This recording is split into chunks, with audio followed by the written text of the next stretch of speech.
Vamos a comenzar, hoy día es jueves 13 de marzo, ¿cierto? Ya estamos casi a mediados de marzo y vamos a compartir, como decimos, el libro de Juan, capítulo 9. Vamos a comenzar, vamos a retomar, ¿cierto?, el estudio que ya llevamos por bastante tiempo. Yo creo que en lo particular ha sido una tremenda bendición poder compartir este libro que es tan importante, el libro de Juan, porque dentro de los cuatro evangelios, ¿cierto? Juan tiene una mirada más teológica, más profunda, es el único evangelio que quizá es diferente a los otros tres, que se le llama sinóptico, porque la mirada de Juan es una mirada de un discípulo más maduro y con una visión más teológica, ¿cierto? Más profunda. Igual Juan tenemos que recordar que era el discípulo más cercano de Jesús y que en ese sentido también tiene que haber tenido una cercanía, una revelación mayor en cuanto a lo que era de Dios, po. De hecho, se le reveló el Apocalipsis y que igual es muy profundo. Y lo que hasta aquí hemos podido estudiar o aprender, yo creo que también ha sido de mucha edificación y el libro en sí es una tremenda bendición, bueno, como toda la escritura. Así que vamos a comenzar el estudio de hoy, vamos a orar, vamos a presentar nuestra vida delante del Señor pidiéndole a Dios que nos bendiga, que Él pueda ayudarnos, que este tiempo que vamos a dedicar, esta hora o estos minutos que vamos a dedicar, pueda ser un tiempo de bendición y que sea el Espíritu Santo el que nos enseñe, el que nos ministre y el que nos hable, ¿cierto?, a través del estudio de su palabra. Amén. Vamos a orar al Señor. Padre, te damos gracias por poder estar juntos, Señor, esta hora, Dios mío, que disponemos para poder estudiar. Señor, gracias por poder dedicar este tiempo, Señor, que quizá venimos de nuestro trabajo, quizás cansados, agobiados, con el único anhelo de poder estar quizás tranquilos en nuestra casa descansando. Pero en medio de todo esto, Señor, dedicamos este tiempo para poder buscarte, para poder, Señor, escudriñar y estudiar tu palabra y saber que en tu palabra, Dios mío, hay riqueza que edifica nuestra vida, edifica nuestro corazón.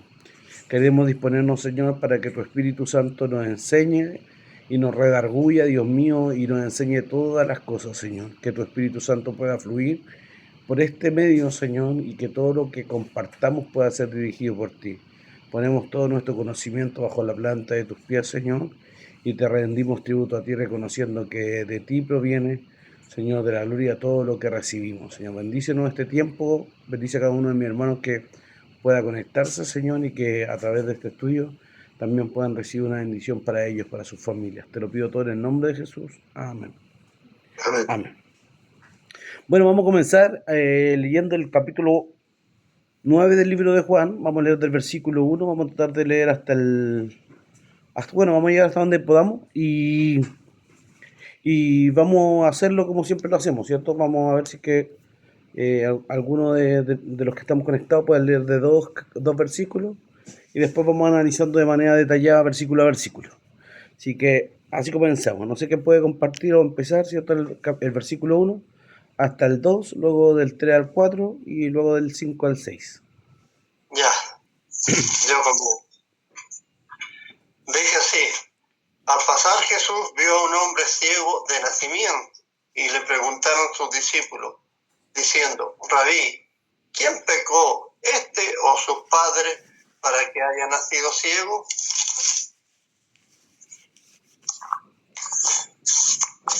El 3 al 4.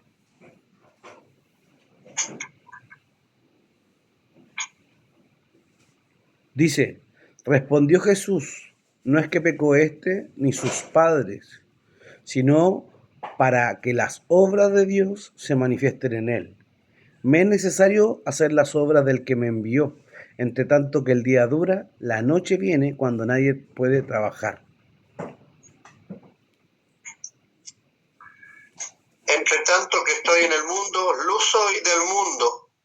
Dicho esto, escupió en tierra e hizo todo con un lodo con saliva y untó con él lodo los ojos del ciego y le dijo: ve a lavarte en el estanque de Siloé, que traducido es enviado. Fue entonces y se lavó y regresó bien.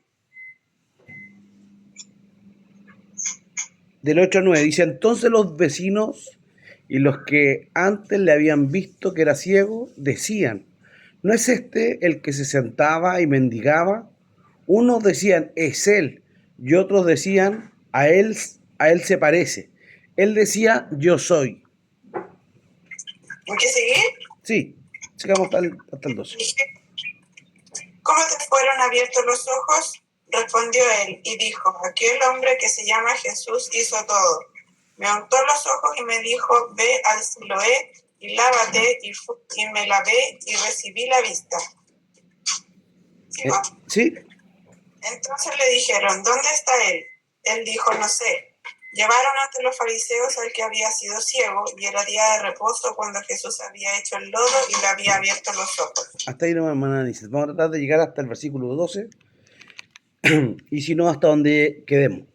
Bueno, este capítulo 9 es una continuación obviamente del capítulo 8, pero en cierta forma la alta crítica dice que es un texto añadido, pero los estudiosos dicen, o los teólogos en general hablan de que es una continuación a lo que Jesús comparte en el capítulo 8. Recordemos que en el capítulo 8 Jesús está en el templo enseñando, ¿cierto? Después, desde el último día de la fiesta, entra en un diálogo con sus discípulos, ¿cierto? Y luego entra en un debate con los fariseos fuera del templo. Entonces se dice que esta es una continuación al estar Jesús, ¿cierto?, enseñando en el templo y estando aún en Jerusalén. Entonces, al continuar, dice, y la mayoría de los relatos de Juan, como que enhebra, ¿cierto?, un versículo, una historia junto a la otra, y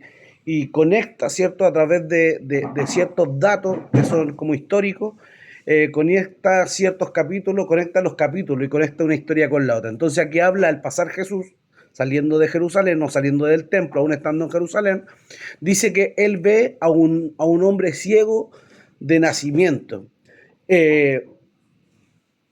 ¿Por qué se sabe que el hombre era ciego de nacimiento? Se cree que este hombre, ¿cierto?, era famoso en medio del pueblo, era famoso en Jerusalén.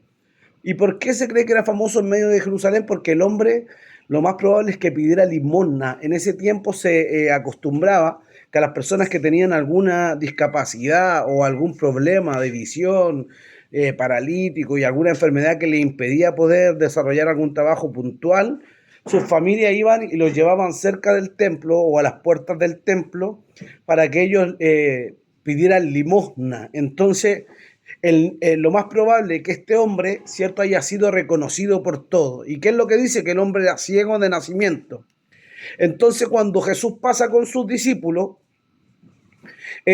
lo ven y ellos le preguntan algo y le dicen maestro o rabí, ¿cierto? Que quiere decir rabí, quiere decir maestro amado, maestro elevado, rabí como maestro con mucha reverencia, ¿cierto? Maestro, ¿quién pecó? Le preguntan sus discípulos, ¿este o sus padres para que haya nacido ciego? Y ahí Jesús empieza a hablar acerca de un tema que era muy común y una creencia muy común en medio de los judíos, que era que ellos pensaban que las enfermedades o que en cierta forma las situaciones extremas que vivía el ser humano eran producto de su pecado. Vamos a ver una cita así, antes de ir a profundizar el tema del pecado. Vamos a ir a ver una cita donde vemos cómo era común en la época, ¿cierto?, ver que las personas que tenían una discapacidad eran llevadas al templo para que mendigaran. Podemos verlo esto en el libro de los Hechos, capítulo 3, del versículo 1 en adelante.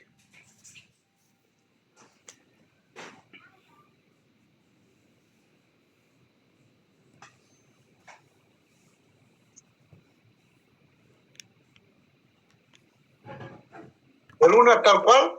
Del 1 al 2, papá. Ya. Dice así la palabra. Pedro y Juan subían juntos al templo a la hora novena, la de la oración. Y era traído un hombre cojo de nacimiento. Ponían cada día a la puerta del templo, que se llama La Hermosa, para que pidiese limosna de los que entraban en el templo. Ahí nomás, papá. Entonces, ¿qué es lo que habla? Que era común que trajeran a los minusválidos, ¿cierto? A las personas que tenían alguna imposibilidad, ¿cierto? Que los trajeran al templo para que ellos recaudaran limosna y pudieran tener quizás el sustento de sus familias. Entonces, este hombre estaba cerca del templo, como estaba este cojo de nacimiento, ¿cierto? El ciego también estaba ahí mendigando, lo más probable que haya estado ahí mendigando y era reconocido por todo el pueblo, era reconocido por toda la ciudad. Es poderoso lo que leíamos en el libro de Hechos, cuando Pedro y Juan fijan en los ojos y le dicen no tenemos plata y no tenemos plata ni oro, más lo que tenemos te damos, en el nombre de Jesús, levántate y anda. Y dice que el cojo se levantó y pudo caminar, ¿cierto? Y glorificaba a Dios. Entonces, hablamos de que los que tenían una discapacidad muchas veces eran llevados al templo para mendigar. Entonces, cuando Jesús va pasando, ¿cierto? Cerca del templo, saliendo del templo, después de haber discutido con los fariseos, Jesús ve a este hombre que era ciego de nacimiento y los discípulos lo primero que hacen es preguntarle, ¿cierto? Y le dicen, Maestro, ¿quién pecó, este o sus padres para que haya nacido ciego? Jesús le respondió, no es que pecó este ni sus padres, sino para que las obras de Dios se manifiesten en él. Entonces, como decimos, ¿qué es lo que se creía en esa época? ¿Qué es lo que se pensaba? Que en cierta forma el pecado de los padres o el pecado de las personas, ¿cierto? Traía una maldición de tal manera que uno cargaba, ¿cierto? Cargaba una maldición. El pecado traía como consecuencia las enfermedades. Por eso, cuando hay alguien que estaba viviendo alguna calamidad o alguna situación difícil, se pensaba que estaba en pecado, que alguien había pecado. Pero aquí Jesús les dice, no es que pecó ni este ni sus padres. No es que pecaron ellos, no es que esto vino por consecuencia de sus padres, sino para manifestar la gloria de Dios, ¿cierto? Sino para que la gloria de Dios se manifieste en él. No es que pecó este ni sus padres, sino para que las obras de Dios se manifiesten en él. Y ahí igual hay algo poderoso, porque cuando Jesús le está diciendo para que las obras de Dios se manifiesten en él, no es que Dios lo haya tenido ciego, no sé hasta qué edad tenía el ciego, no da ese detalle, pero no es que Dios lo haya tenido 40 años ciego para glorificarse solamente, no era que Dios lo haya, en cierta forma, lo haya condenado a estar en una situación terrible solamente para que Jesús fuera y lo sanara, sino que habla de que él estaba en esa situación de manera natural, quizá había nacido así, por cosas quizás de la naturaleza, pero sin embargo Jesús iba a mostrar la obra de Dios en él. Eso es lo que habla, ¿cierto? No habla de que Dios permitió que estuviera ciego para glorificarse en él, sino que en su condición de ciego, en su enfermedad, no sé, en su condición, Jesús se iba a glorificar. No es que estaba ciego para eso, sino que porque estaba ciego, Jesús iba a glorificarse en su necesidad. ¿Y por qué se iba a glorificar o por qué iba a sanar al ciego? Porque también era una señal profética y estaba anunciado que el Mesías vendría a hacer ese tipo de señales. Hablamos y siempre compartimos de que en el antiguo tiempo, si bien hubieron profetas grandes, poderosos, con mucho fuego, como el caso de Elías, el caso de Moisés, pero nunca hubo un profeta ni un varón de Dios que se levantara con tantas señales como el Mesías. Y había cierto requisito también para que el Mesías hiciera cierta obra. Mire, si vemos en el libro de Isaías,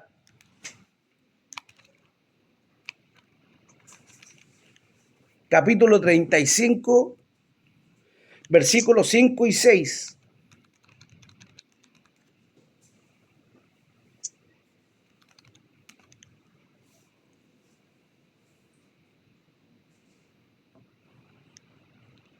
Dice así, entonces los ojos de los ciegos serán abiertos y los oídos de los sordos se abrirán.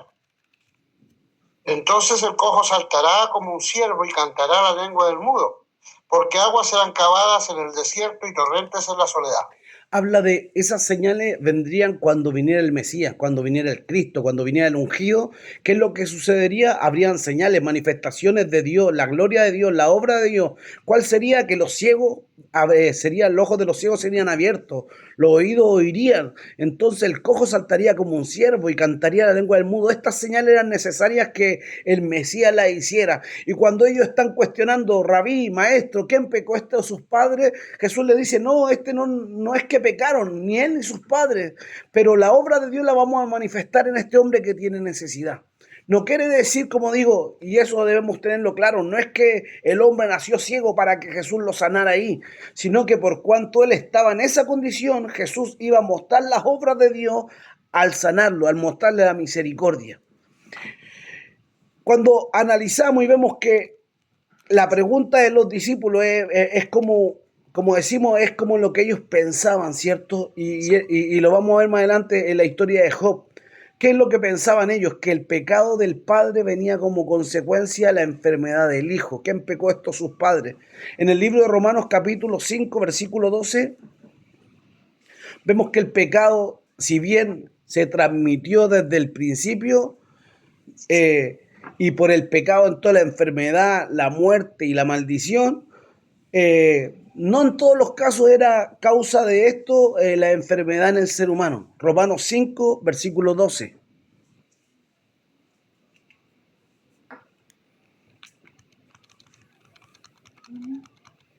Romanos 5, 12. Sí, lee. Por tanto, como el pecado entró en el mundo por un hombre, y por el pecado la muerte, así la muerte pasó a todos los hombres por cuanto todos pecaron. El 13, ¿cómo dice, pastor? Pues antes de la ley había pecado en el mundo, pero donde no hay ley no se inculpa de pecado. No obstante, reinó la muerte desde Adán hasta Moisés, aún en los que no pecaron a la manera de la transgresión de Adán, el cual es figura del que había de venir. Entonces, ¿qué es lo que habla? Que el pecado, ¿cierto?, entró en el mundo por un hombre, ¿cierto? En Adán. El estudio pasado hablamos de eso. Y también por él, ¿cierto? Por su pecado entró la muerte a todos los hombres, ¿cierto? Por cuanto todos pecaron. Pero dice que el pecado estaba, pero dice, pues antes de la ley había pecado en el mundo, pero donde no hay ley no se inculpa de pecado. No obstante, reinó la muerte desde Adán hasta Moisés. ¿Por qué habla de Adán a Moisés? Porque en Moisés parte la ley. Sin embargo, antes de Moisés ya había pecado y no necesariamente estaba la ley como sancionatoria, ¿cierto? Pero aún ya estaba estipulado. Tenemos también que recordar que ellos tenían desde el principio una ley oral, desde Adán ya había una ley que se traspasaba de oralmente, ¿cierto? De padre a los hijos y esto se enseñaba o se traspasaba a través de lo que se hablaba, no estaba la ley escrita. Pero ¿qué es lo que dice? Que aún en los que no pecaron a la manera de transgresión de Adán, el cual es figura del que había de venir. Hablamos de que, claro, el primer Adán fue un alma viviente y el segundo Adán era un alma que daría vida. También hay un pasaje que está en el libro de Romanos capítulo 8, versículo 15. Acá. 8:15 aquí. Acá 8:15. Ya, hijo. Pues no habéis recibido el espíritu de esclavitud para estar otra vez en temor, sino que habéis recibido el espíritu de adopción, por cual clamamos, Abba Padre. hasta ahí. Hasta ahí más claro, poderoso, ¿cierto? Habla de que también hemos recibido el espíritu de adopción, ¿cierto? El versículo que quería compartir también está en el 5:15. Que Dios bendiga a Simona que está leyendo, ¿cierto?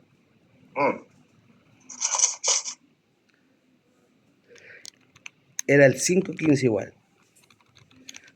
Continuando lo que leía, dice, no obstante reinó la muerte desde Adán hasta Moisés, aún en los que no pecaron, a la manera de transgresión de Adán, el cual es figura del que había de venir. Pero dice, pero el don nos fue dado como la transgresión, porque si por la transgresión de aquel uno murieron los muchos, abundaron mucho más para los muchos la gracia y el don de Dios por la gracia de un hombre, Jesucristo. Y con el don no sucede como en el caso de aquel uno que pecó, porque ciertamente el juicio vino a causa de uno solo, para condenación, pero el don vino a causa de muchas transgresiones para justificación. Pues si por la transgresión de uno solo de uno solo reinó la muerte, mucho más reinarán en vida por uno solo, Jesucristo, los que reciben abundancia de la gracia y del don de la justicia. Así que, como por la transgresión de uno vino la condenación a todos los hombres, de la misma manera por la justicia de uno vino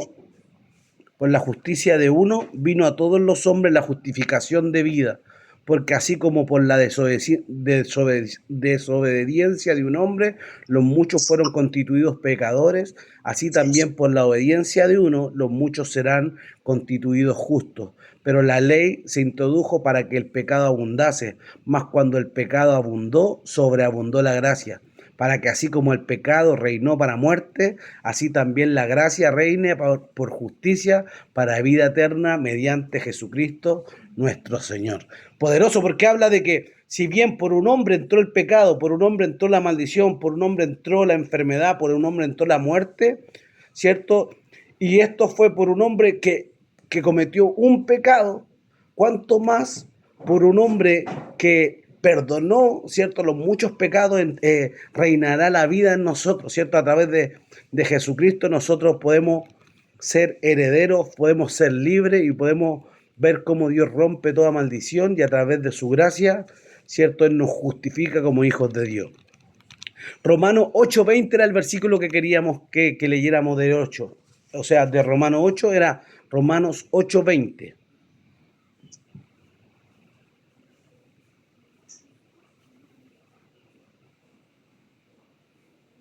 Ya, acá. Ya. No, ese no es el 20. Es el 28. Ay, que leo mal. Oh, mi Dios. Porque la creación fue sujetada a los hijos de... Porque la creación fue sujetada a vanidad, no por su propia voluntad, sino por causa de que la sujetó en esperanza.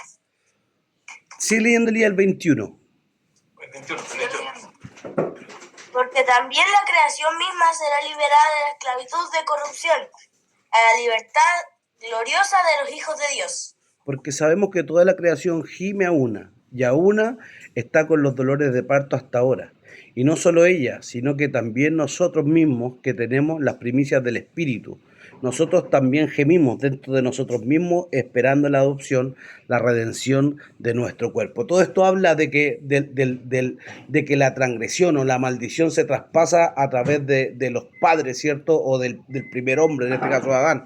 Pero también vemos que la justificación, la salvación y la redención también se pasa a través del espíritu de adopción que podemos recibir, ¿cierto? Como leía Simón delante. Y por último, 1 Corintios capítulo 15, versículo 21. Sí, 15, 21, 1 Corintios. Porque por cuanto la muerte entró por un hombre, también por un hombre la resurrección de los muertos. Claro, si bien por un hombre, ¿cierto? En este caso de Adán, entró la muerte, el pecado y la maldición, también por un hombre recibiremos la vida, ¿cierto? También por la resurrección de Jesucristo, ¿cierto? Nosotros podemos recibir la vida eterna y podemos ser resucitados de nuestra manera vana de vivir. Aquí tenemos varios versículos donde se habla de que el pecado de los padres sería visitado, ¿cierto? Hasta los hijos, pero los vamos a mandar al WhatsApp para que lo analicemos y no demoremos en cuanto a eso. Está, si quieren lo anotan, de ahí lo revisan. Éxodo 25, números 14, 18, números 20, no, Éxodo 25, números 14, 18, números 14, 18, Deuteronomio 5, 9, Deuteronomio 28, 32, Jeremías 31, 29, y con respecto a que cada uno también carga sus pecados, hay otro versículo, está Deuteronomio 28, 1, Jeremías 31, 30, y Ezequiel 18, 4. Esto habla, ¿cierto?, acerca del pecado del pecado que recae de los padres hacia los hijos y los pecados, ¿cierto? O la enfermedad como consecuencia del pecado propio. Pero vamos a ver un versículo que está en el libro de Job, capítulo 1, versículo 1.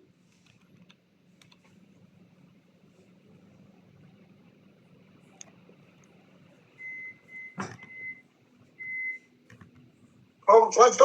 1:1. Ya.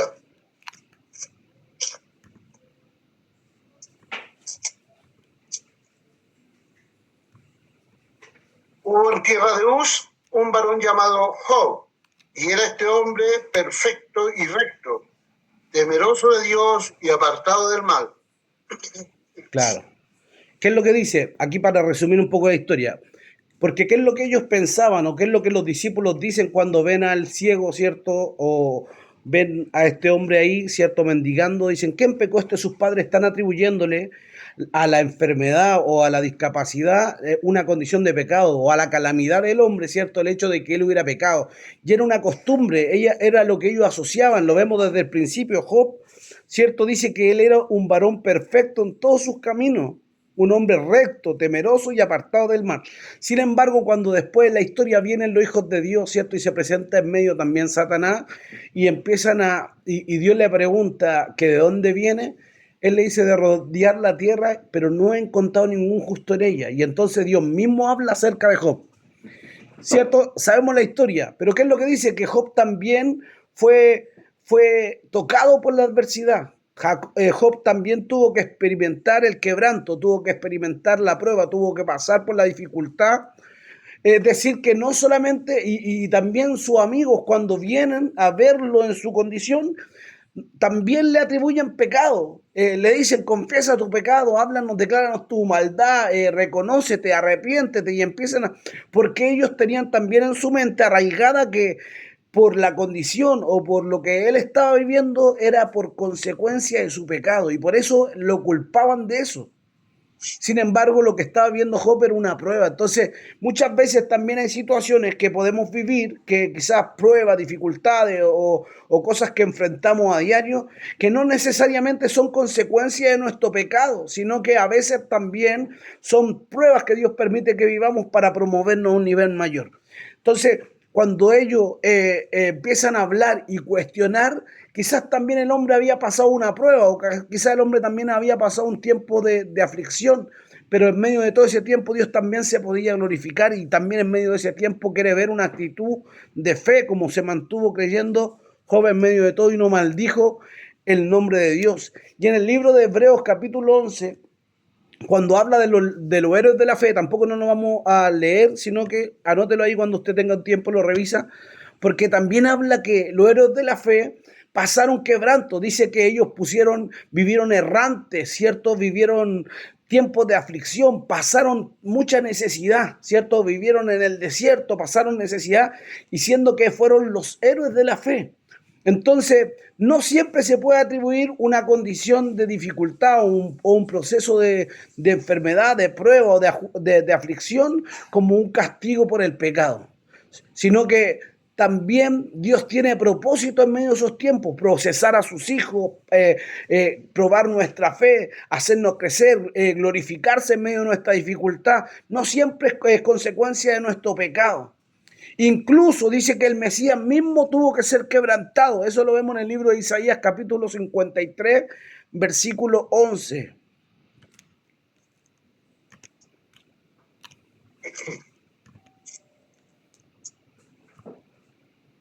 Dice, verá el fruto de la aflicción de su alma y quedará satisfecho. Por su conocimiento justificará mi siervo justo a muchos y llevará las iniquidades de ellos.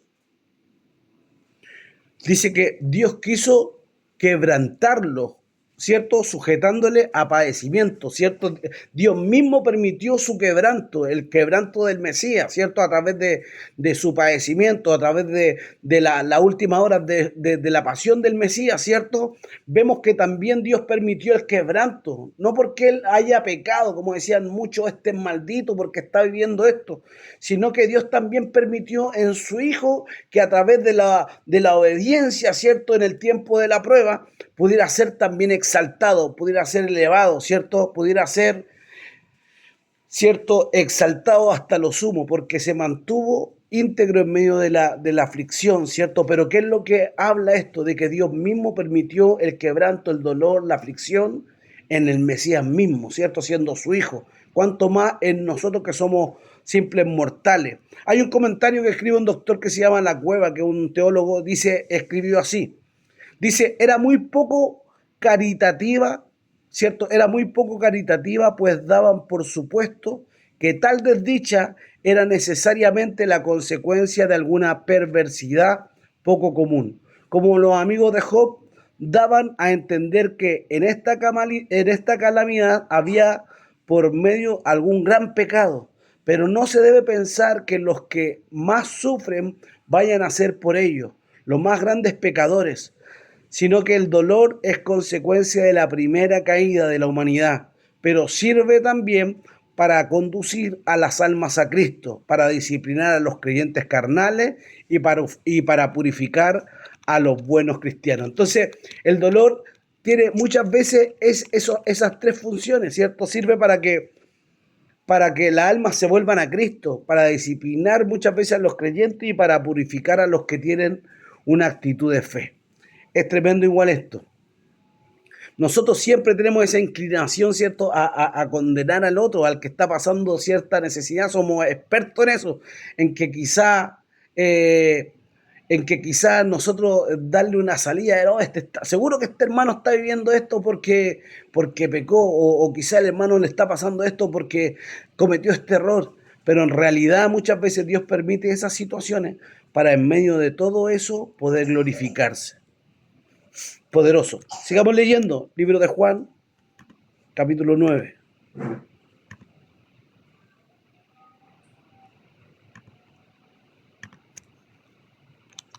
¿Qué versículo? 4. Me es necesario hacer las obras del que me envió. Entre tanto que el día dura, la noche viene, cuando nadie puede trabajar. Amén, ¿cierto? Me es necesario hacer las obras del que me envió.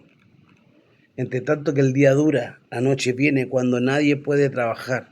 Entre tanto que estoy en el mundo, luz soy del mundo. Lo que está hablando Jesús acá, cuando habla del día y de la noche, está hablando de la vida y de la muerte. Mientras tengo vida, mientras estoy vida aquí, tengo que trabajar. Va a venir el momento donde voy a partir y quizás ya no voy a estar aquí para hacer las obras del que me envió, ¿cierto? Y vemos que Jesús, todo lo que hacía era manifestar la gloria de Dios, ¿cierto? Todo lo que él hacía era glorificar al Padre.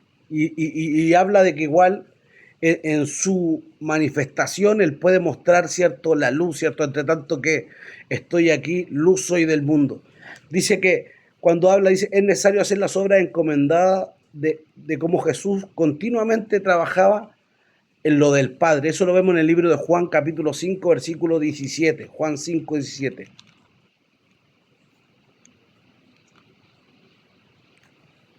Acá. 5:17. Y Jesús les respondió: mi Padre hasta ahora trabaja y yo trabajo. Claro, él continuamente hacía la obra de su Padre, ¿cierto? Entre tanto que estoy en el día, me es necesario hacer la obra de mi Padre. En el libro de Filipenses, capítulo 2, versículo 8, también habla acerca de eso. Filipenses 2, 8.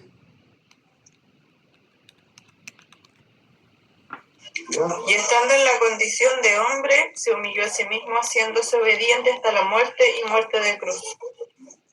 Y el siguiente versículo, el Por 9. lo cual también le exaltó hasta lo sumo y le dio un nombre que es sobre todo nombre, para que en el nombre de Jesús se doble toda rodilla de los que están en los cielos y en la tierra y debajo de la tierra, y toda lengua confiese que Jesucristo es el Señor, para gloria de Dios Padre.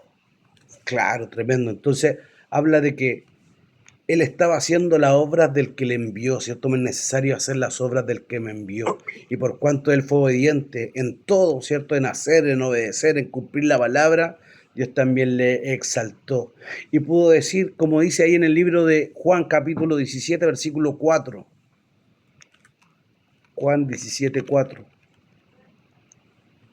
Yo te he glorificado en la tierra, he acabado la obra que me diste que hiciese. Amén. He acabado la obra que me diste que hiciese, ¿cierto? Él no hablaba de la obra propia, ¿cierto? Jesús nunca dijo voy a hacer mi voluntad o voy a hacer mis obras. Siempre glorificó y siempre obedeció a la obra del que le envió. Y cuando habla de que dice de que él, entre tanto que el día dura, él es la luz del mundo, vemos muchos versículos también aquí en el libro de Juan capítulo 1, versículo 5 y el 9, cuando él habla, dice, la luz en las tinieblas resplandece y las tinieblas no la dominaron. Y el versículo 9 dice, el Hijo de Dios, como dice el versículo, capítulo 1, versículo 9, dice, aquella luz verdadera que alumbra a todo hombre venía a este mundo, en el mundo estaba y el mundo por él fue hecho, pero el mundo no le conoció. Entonces, él habla de que en medio del día, en cuanto estaba el día todavía, ¿cierto? Estaba el día disponible, él tenía que ser la luz del mundo. Amén. Vamos de nuevo al capítulo 9, versículo 6.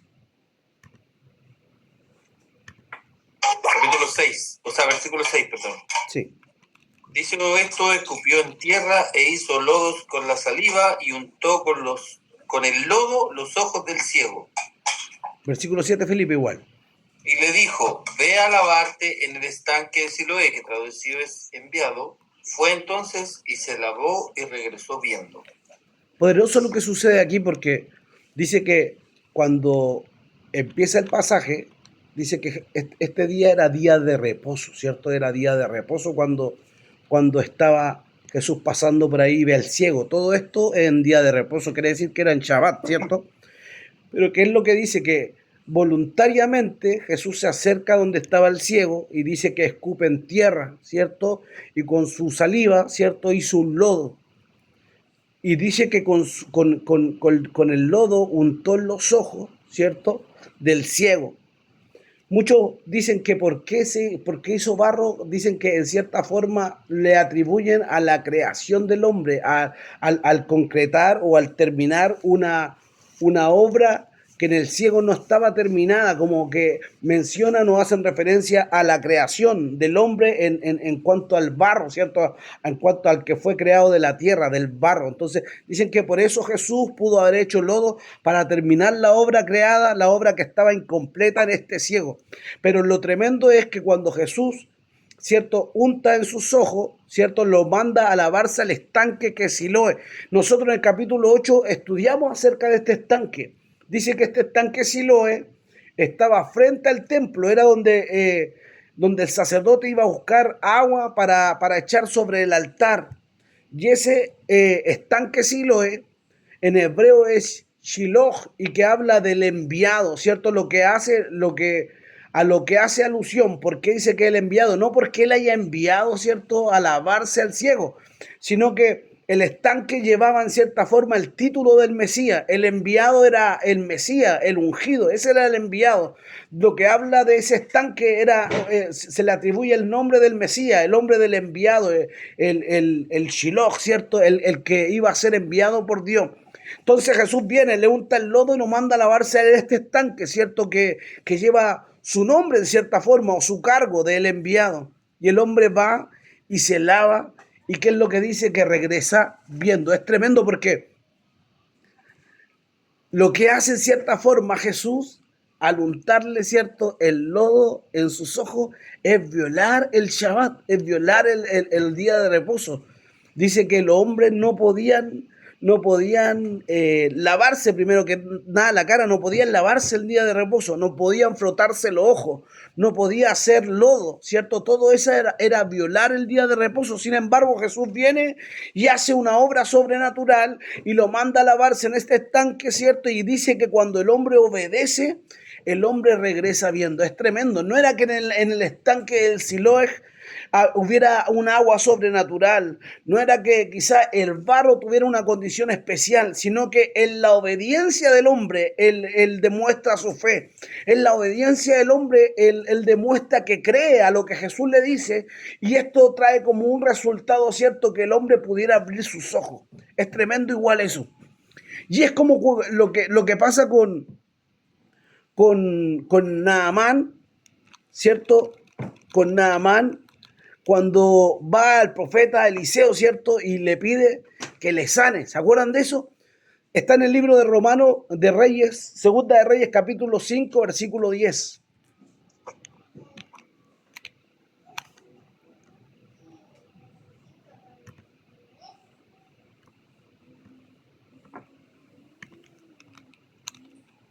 Segunda de Reyes 5:10. Entonces Eliseo le envió un mensajero diciendo, ve y lávate 7 veces en el Jordán, y tu carne se te restaurará y serás limpio.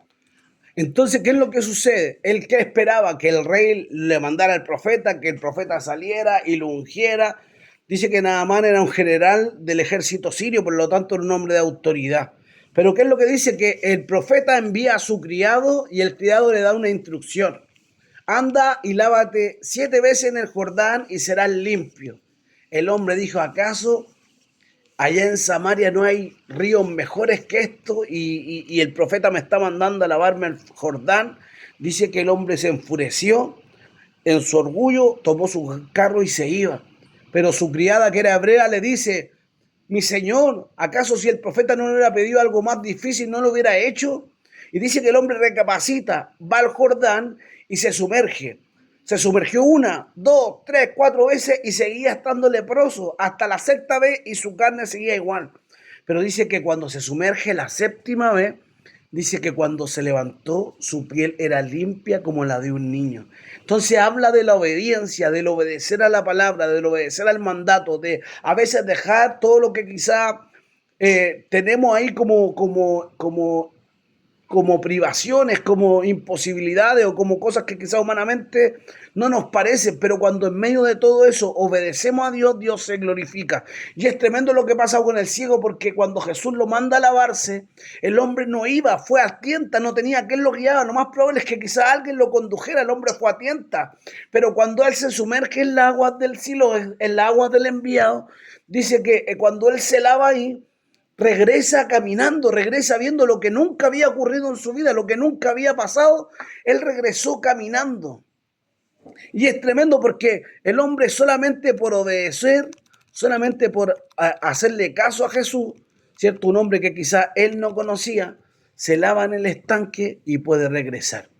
Entonces, dice que cuando él regresa viendo, sigamos leyendo en el libro volvamos a Juan.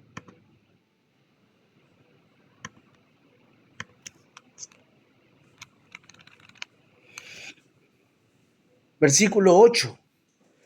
Dice, fue entonces y se lavó y regresó viendo. Versículo 8. ¿Cómo dice? Entonces los vecinos y los que antes le habían visto que era ciego decían, ¿no es este el que se sentaba y mendigaba? Unos decían, él es, y otros, a él se parece. Él decía, yo soy. Y le dijeron, ¿cómo te fueron abiertos los ojos? Respondió él y le dijo, aquel hombre que se llama Jesús hizo lodo, me untó los ojos y me dijo, ve al Siloé y lávate. Y fui y me lavé y recibí la vista. Entonces le dijeron, ¿dónde está él? Él dijo, no sé.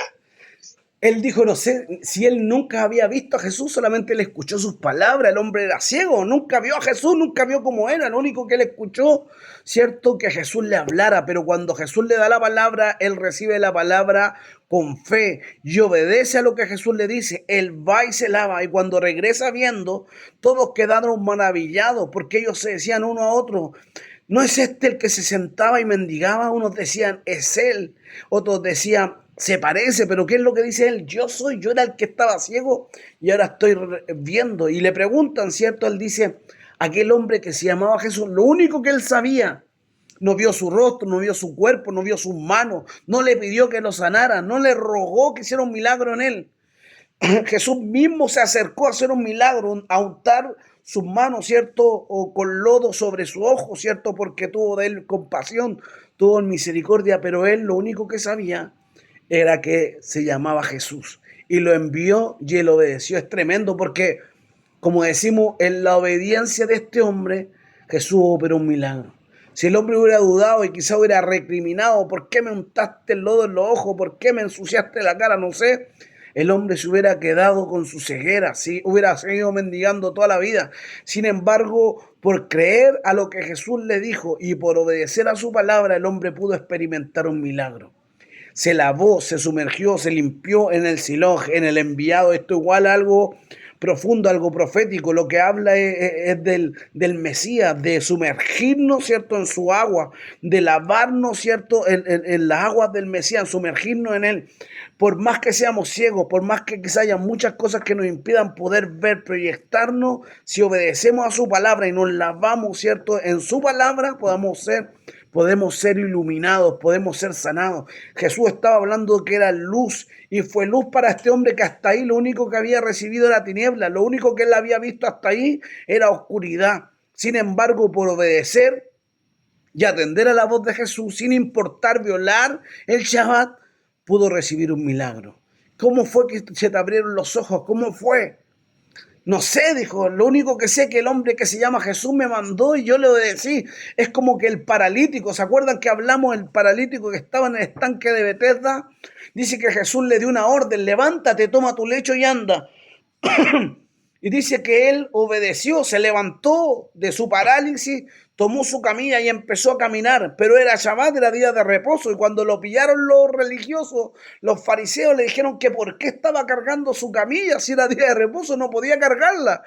Pero él dijo, no, el que me sanó me dijo, levántate, toma tu camilla y anda. Quiere decir que el que me sanó tiene la autoridad de ordenarme. Aquí todavía él no había recibido el milagro del ciego, no había recibido la sanidad, pero ya estaba obedeciendo a lo que Jesús le estaba diciendo. Y eso provocó de que él pudiera ser sanado. Es tremendo porque hay que sumergirnos en las aguas del enviado, en las aguas del Mesías. Y esto va a provocar que quizás muchas maldiciones que quizás nosotros pensamos que son generacionales, ¿quién pecó esto? Sus padres para que haya nacido ciego. Muchas de esas cosas que quizás hasta hoy nos han perseguido, situaciones difíciles, situaciones extremas, pueden ser libertadas si nosotros obedecemos a la palabra, si obedecemos a lo que Jesús nos dice, a lo que Jesús nos enseña. Si obedecemos y vamos y nos sumergimos en su palabra, lo más probable es que podamos ver que su luz resplandezca sobre nosotros. Es como lo que dice el libro de Isaías, el pueblo que estaba en tiniebla vio gran luz. Mire, veamos ese versículo.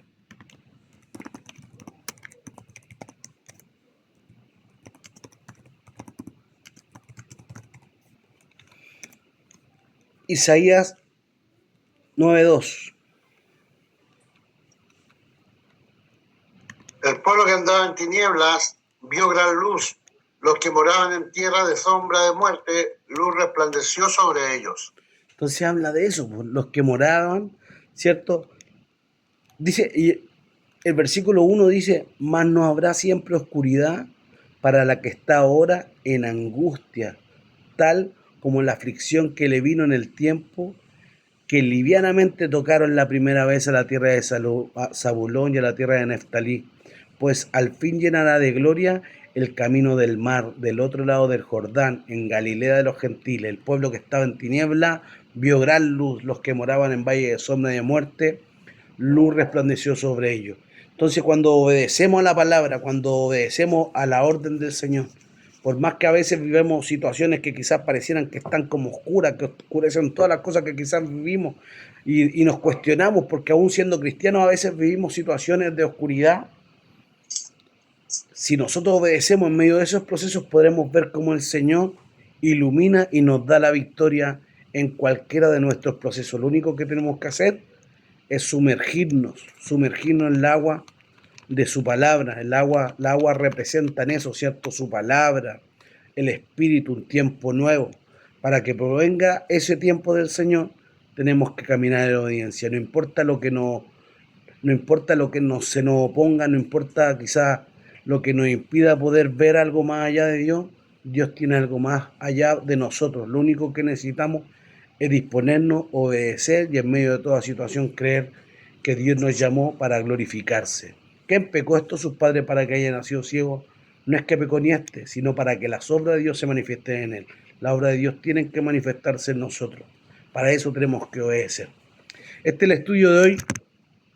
Quizás en una tónica un poco diferente o bueno, igual este capítulo tiene mucho que quizás vamos a ir adquiriendo, mucho que quizás vamos a ir recibiendo de parte del Señor, pero que podamos vivir eso, el sumergirnos en el agua del Señor, sumergirnos, lavarnos en Él, en obedecer, en el caminar en obediencia. Esto va a traer milagros sobre nosotros, cosas diferentes, tiempos nuevos, tiempos de restauración, tiempos de victoria en medio de todo lo que quizás se quiere oponer a nosotros, ¿cierto? La oscuridad tiene que disiparse entre tanto que el día dura, ¿cierto? Viene la noche cuando ya Jesús les decía que ya no iba a estar con ellos. Así que vamos a abrir los micrófonos para que si alguien tiene algún comentario, algo que comentar, algo que compartir o alguna duda que tienen, podamos compartirla. Vamos a abrir los micrófonos para que puedan compartir. Sí. Ya, Felipe. Más que una duda, es como un análisis de que a pesar de que esto pasa, ya uno puede decir miles de años atrás o muchos años, y leemos esta historia, siempre rescatamos algo, y lo que más me llamaba la atención es que, de cierta forma, aparte de lo que tú explicabas y sumabas a la, digamos, a la explicación un poco y la contextualización de todo el texto, lo primero que se me vino a la mente es que en los primeros 2 versículos de San Sergio, bueno, se parte la historia diciendo que vio al hombre ciego. Y al tiro los discípulos sacaron lo que había en el corazón, no, pues le dijeron, culpa de él. Es como, en otras palabras, dicen culpa de él. ¿Cuál será la culpa de él? ¿Será porque este hizo algo? ¿Será porque este hizo otro?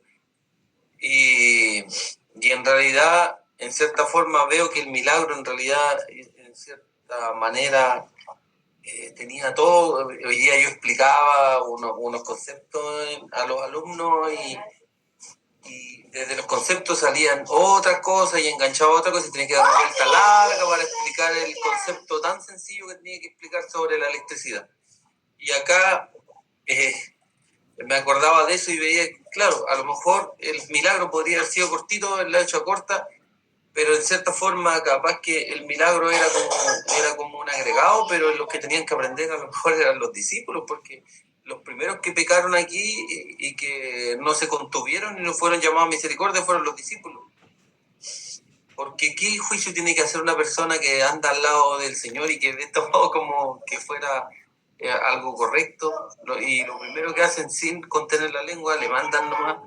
Y pensaba también en que esto no ha pasado de moda. Nosotros los cristianos, cuando tenemos un poquito de luz o un poquito de conocimiento, sentimos la altura moral para pasar por al lado de un sufriente o de una persona no creyente y levantamos la pata encima, ¿no? Quizás qué basura tendría en el corazón, qué basura tendría en la cabeza, qué condores te habréis pegado, la estáis pagando toda. Sí, como que tenemos la altura moral de superior, tenemos cierta superioridad moral porque creemos que el Señor está con nosotros o de nuestro lado y no actuamos. Hablo incluyéndome porque uno se le va a la moto, se le van las palabras, se le va la actitud, no piensa, y estos versículos cortitos, esta historia nos llaman a terreno a nosotros como hijos de Dios primero, a siempre mirar en misericordia al otro, porque no estamos exentos simplemente por conocer un poco más de la palabra y creer que somos siervos del Señor. No hemos culminado nuestra carrera, no sabemos el futuro, tenemos fe, pero es diferente, tenemos una fe y una esperanza en servir al Señor, pero más allá no sabemos lo que va a pasar. Entonces de repente uno yo pensaba esto, a pesar de miles de años, que somos duros los seres humanos, porque seguimos con las mismas actitudes en cierta forma, cambian las palabras, cambian los lugares, las tecnologías, pero seguimos teniendo las mismas actitudes. Y claro, pensaba, cerrando la idea, capaz que el milagro no está más apuntado a los discípulos que al mismo ciego. Eso pensaba. Sí, yo creo que igual tiene mucha coherencia lo que compartí, Felipe, porque de cierta forma, claro, el hacer la obra de Dios le estaba viendo igual los ojos a los discípulos, que como decís tú, lo más rápido que hicieron era poner juicio ¿Quién pecó? ¿Por qué está este así? Buscar un culpable, buscar una causa. Si no necesariamente nosotros como discípulos tenemos que saber, nos pasa a veces, ¿por qué el hermano está pasando esto? ¿Por qué le pasa esto otro? Y en verdad que en vez de emitir algún juicio, en vez de quizá saber la causal, debemos poner en el lugar del otro y interceder, Señor, ten misericordia de este, Señor. Ni siquiera ellos le pidieron, Señor, ayúdanos, Señor, haga un milagro. De Jesús nació el Sí, hecho de pues, ir y buscar. si que no le No, pidieron, Señor, ayúdala, por favor, no. no, Le buscaron el tiro de allá. sí, tremendo. Tremendo, bueno, tu comentario, Felipe. No sé qué más quiere compartir algo o hablar algo con respecto a lo que... Bueno, yo quiero añadirme eso, estaba pensando esto, probablemente los discípulos, como tú decías, viene arrastrándose estos refranes desde la antigüedad. En Ezequiel me parece, habla también el profeta, así, ustedes llevan encima el refrán que porque los padres comieron las uvas agrias, los hijos tienen que llevar las enteras, ¿no es cierto? Hablando del pecado, y después el capítulo 18 dice, más el alma que pecare, esa morirá. Entonces de ahí venían como arrastrando esta idea, y me incluyo igual como dice Felipe, arrastramos esta idea, porque nosotros a veces... vamos nomás, nos ponemos como jueces y nos ponemos también como los discípulos. Pero esa es una de las cosas. Y la otra, que concluías tú con la idea, qué importante es, mientras tengamos vida, trabajar. Jesús mientras dijo, mientras yo tenga vida, tengo que trabajar. En cuanto a la obra del Señor, la prioridad de Cristo era trabajar. Y la prioridad de nosotros, mientras estemos también, debe ser bien responsable en lo que responde, en lo que respecta a la obra de Dios. Y también, sobre todas las cosas, en todos los ejemplos que pusiste de ahí, tanto de Naamán, o sea, el leproso, y esto, la obediencia.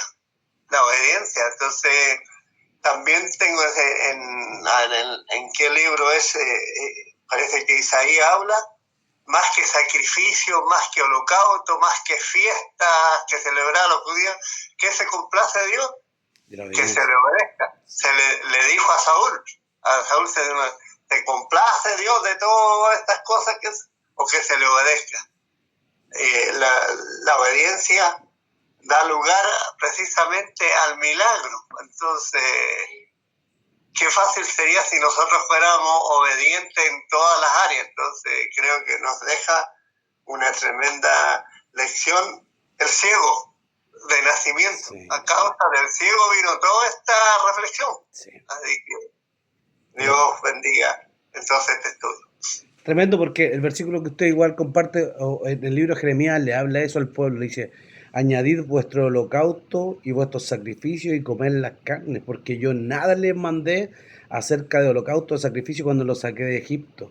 Mas esto les mandé diciendo: guardad mi palabra y seréis mi pueblo, vosotros seréis mi pueblo. ¿Qué es lo que Dios le dijo? Que obedecieran, ¿cierto? Porque misericordia quiero y no sacrificio y conocimiento de Jehová más que holocausto. Entonces, claro, lo que Él quería es la obediencia. La obediencia debe primar por sobre lo que nosotros podamos hacer para Dios o aparentar querer hacer en nuestro, sino que el obedecer.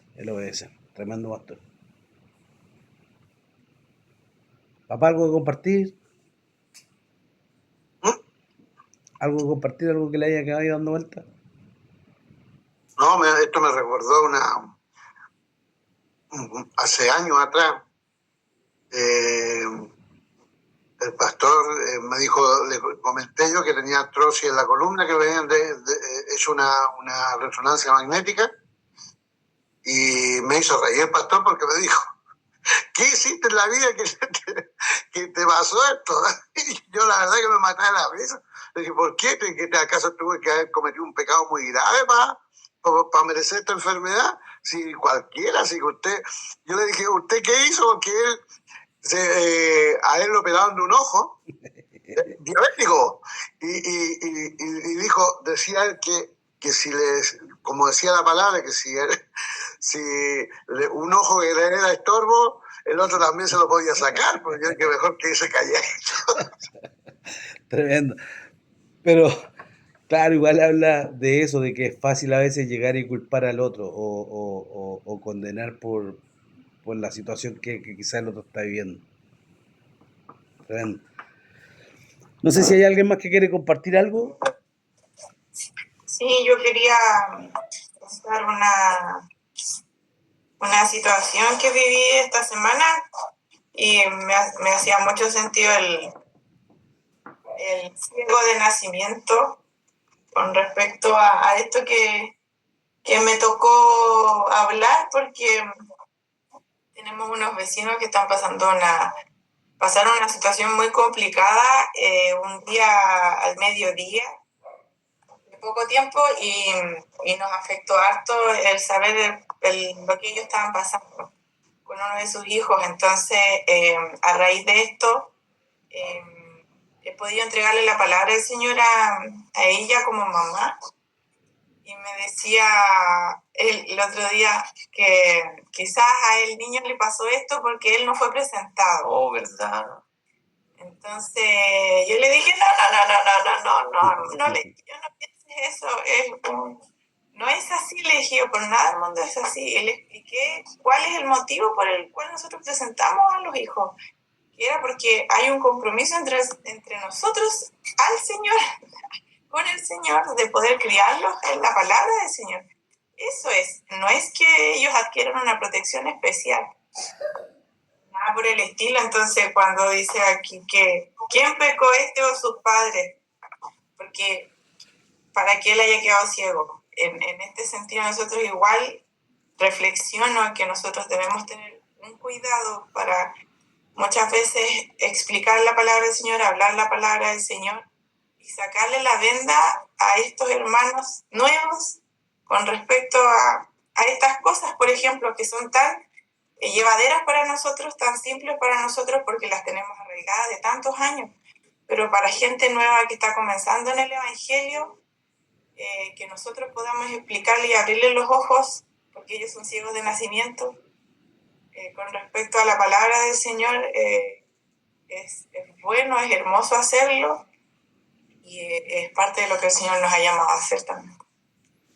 Sí, tremendo. Igual es importante también, y por eso es tan importante el estudio de la Escritura, porque también que cuando nosotros tenemos un estudio, un prepararnos, un buscar, que nuestra respuesta hacia el que tiene necesidad no sea de lo que nosotros pensamos, ni lo que nosotros entendemos, ni lo que nosotros, no sé, hemos aprendido, sino, o de lo que nosotros humanamente pensamos, sino que pueda ser la palabra del Señor, porque la palabra es la que puede, la que trae luz, la que liberta, la que hace milagros, la palabra, que podamos transmitir la palabra. Cuando veamos al necesitado, cuando nos pidan un consejo, cuando quizás podamos alcanzar al que está pasando necesidad, que pueda haber una palabra de Dios, que esto es lo que impacta. La palabra del Señor es la que tiene vida y cala el corazón del otro y restaura y hace milagros.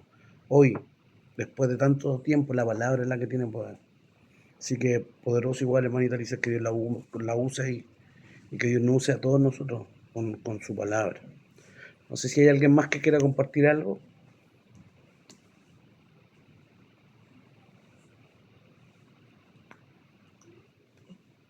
Erika.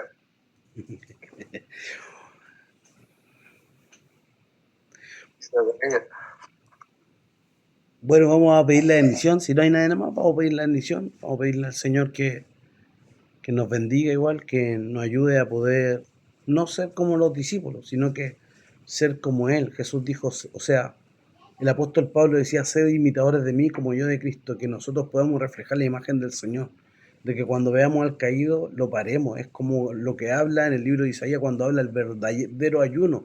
La verdadera voluntad de Dios es que veamos al necesitado y nos compadezcamos de él y sentamos lo que Dios siente hacia el otro. No emitamos juicio, no condenemos al que caído, ni siquiera porque sepamos que alguien pecó, no tenemos tampoco la autoridad para llegar y condenarlo. ¿Sí? Jesús, ¿cierto? No vino a eso, Jesús vino a alcanzarlos. Y que nosotros también como sus discípulos podamos tener esta actitud, que si vemos caer a alguien, si que podemos ver mal a alguien, si podemos ver quizá a alguien que ha pecado, corregirlo también con amor, poder darle la mano al que ha caído, y sobre todo al que no conoce al Señor, también mostrarle de que hay un Dios que tiene cuidado, que hay un Dios que tiene amor y que tiene el poder para seguir dando luz en medio de todo este tiempo que o de toda esta generación que está tan en tinieblas. Vamos a pedirle al pastor que nos envíe bendición y ore por este estudio para que Dios nos bendiga. Oramos, Señor. Buen Dios y Padre Celestial, te damos gracias por haber estado sumergiéndonos en esta tarde en lo que es tu palabra y en este párrafo del capítulo 9 del libro de Juan hemos encontrado a través de este hombre ciego de nacimiento grandes lecciones para nuestra vida. Y tal como todos los comentarios hacíamos, seguimos emitiendo juicios tal como los discípulos, pero pedimos perdón porque hoy tú nos has enseñado para no seguir haciéndolo. Señor, ayúdanos a tener la mirada que tuvo Cristo. Él se acercó para sanar a este hombre y a la vez en este hombre hubo obediencia y fue a ese estanque Siloé el enviado y se sumergió en él y recibió la vista. Pues ayúdanos a nosotros a sumergirnos en el poder de tu palabra para también recibir también vista, sanidad espiritual, sanidad física. Probablemente haya muchos que hayan condolencia en esta hora, pero ayúdanos para que venga ese espíritu de obediencia y se puedan ver las obras tuyas manifestadas en nuestra vida, porque tu poder no ha cambiado, tu poder no ha cesado, está intacto, Señor, y creemos en esa palabra. Pues ayúdanos a tener obediencia en nuestras vidas, a tener también este deseo de trabajar, Señor, y no creer, Señor, que porque nos guardamos o porque buscamos, Señor, hacer tu voluntad, no vamos a ser tocados. A veces, Señor, las situaciones son para perfeccionar cierta área de nuestras vidas, bajar nuestro orgullo, nuestro ego. Pues ayúdanos. Oro por cada hermano que se ha conectado, cada hermano para que tú lo bendiga y traiga respuesta a las peticiones. Y oramos por aquellos que no lo han podido hacer. Probablemente una vez que el hermano Sergio termine el estudio, enviará el link a los que no pudieron verlo, pero también oramos para que reciban bendición. Oramos por las peticiones que hay en el corazón. Oro junto a mis hermanos, Señor, por mi cuñada que está en Argentina, para que tú puedas obrar conforme tu voluntad, por Onésimo, por los hijos de Olga, para que tú los guardes y haya paz, haya tranquilidad y se haga tu perfecta voluntad. Oramos por aquellos que necesitan respuestas tuyas en áreas de su vida. Señor, oramos. Y que tu palabra siga fluyendo como río de agua viva sobre la vida y tengamos un fin de semana, un viernes lleno de tu bendición, un sábado contigo en alegría y el domingo poder cobijarnos en tu templo juntos para adorar tu nombre, en el nombre poderoso de Jesús. Amén. Amén. Amén. Que Dios les bendiga mucho. Nos vemos el domingo y para los que quizás están lejos, nos vemos el otro martes, el otro jueves. Dios les bendiga mucho. Chao, Dios les bendiga mucho. Chao, chao. Dios les bendiga. Chao, Adiós. Bendiciones, hermano. Chao, chao, saludos a la pastora. Saludos. Chao, manita Lisette. Chao, manito Felipe. Chao, chao. Chao, todos, Chao, bendiciones. pastora. Chao, hermano Hernán. Chao, chao, chao.